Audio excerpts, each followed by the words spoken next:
Et donc là, petit défi que je vais me lancer, dès minuit, je vais commencer à travailler. 10 heures de travail intense. J'ai envie de m'infliger ça, tu vois. Juste un défi. Alors oui, ouais, mais c'est pas bon pour la santé. Et puis ta gueule. Et puis au bout d'un moment, tu sais, ça se trouve demain je vais mourir. Ça se trouve après demain je vais mourir. Donc autant que je me lance ce putain de défi que j'ai envie de faire, non? Plutôt que de redouter, ouais, c'est pas bon pour la santé. Ce que tu manges tous les jours n'est pas bon pour la santé dans la plupart du temps. Donc, au bout d'un moment, dans la vie, il y a plein de risques. Ok? Ça, ce n'est qu'une énième prise de risque. C'est tout. Et puis, c'est comme ça aussi qu'on avance. Tu vois? C'est sortir de la zone de confort. Ça se trouve, moi, je vais le faire. Ça va marcher pour moi. J'ai cette conviction que ça va marcher pour moi, que ça va m'aller. Il faut savoir que mon rythme de sommeil n'est plus cadré au rythme académique. Vous, par exemple, vous êtes obligé de dormir au plus tard minuit. Et encore, il y a des vétérans qui se couchent à 4 heures, mais vous m'avez compris. Au plus tard minuit, pour vous réveiller à 6 heures, vous préparer pour aller à l'école, prendre le métro, le train, le bus et j'en passe. Peu importe. Moi, dans mon cas, je me réveille. Je suis toujours dans ma chambre. Il n'y a pas d'obligation à ce que je me déplace. Mes cours sont en ligne, mes cours de langue. Il faut savoir que maintenant, je prends néerlandais. J'ai commencé néerlandais. Et maintenant, j'ai également anglais d'ici début février. Et donc, tout cela a fait que mon rythme de sommeil n'est pas comparable au vôtre. Donc, la prise de risque que je fais, j'ai conscience. J'ai conscience que je peux être éclaté en fin de journée, ce genre de choses. Pour autant, j'ai appris avec moult tentatives, mes excuses, j'ai appris avec moult tentatives que écouter ma peur ne m'a jamais servi.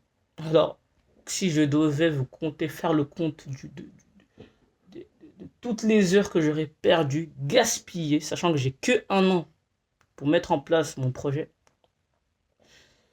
c'est bluffant. C'est bluffant ce que la peur est capable de vous faire manquer comme occasion. C'est bluffant. Donc là, je prends la décision de ne plus l'écouter, tout simplement. Et donc, oui, ça peut m'énerver d'entendre le oui. Je sais que ça part d'une bonne intention, tout part d'une bonne intention. Vous savez, l'enfer est pavé de bonnes intentions. Sauf qu'à un moment donné, il faut que moi-même je m'écoute. Je connais les. Voilà, c'est comme cela. Il faut faire les tests par soi-même. Et puis me dire attention, oui, mais attention, oui, mais attention, oui, mais attention. Alors, au bout d'un moment, c'est beaucoup plus m'encourager dans l'inaction au final. Non? Et moi, je suis là pourquoi? Eh ben, pour faire un maximum d'actions.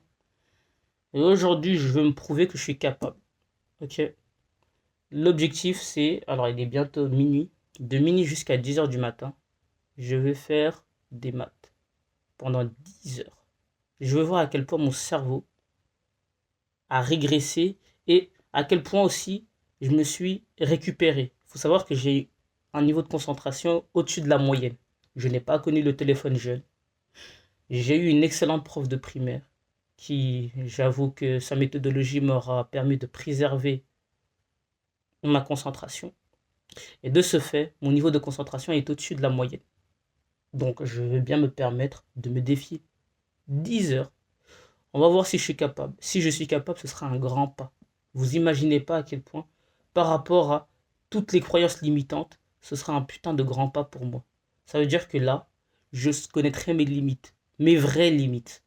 Pas celles que je vais me fixer parce que manque de temps. En général, tu vois, quand tu rentres chez toi, tu peux pas travailler 10 heures de plus que ce que tu as travaillé à l'école. C'est impossible. Tu n'as que 24 heures dans une journée.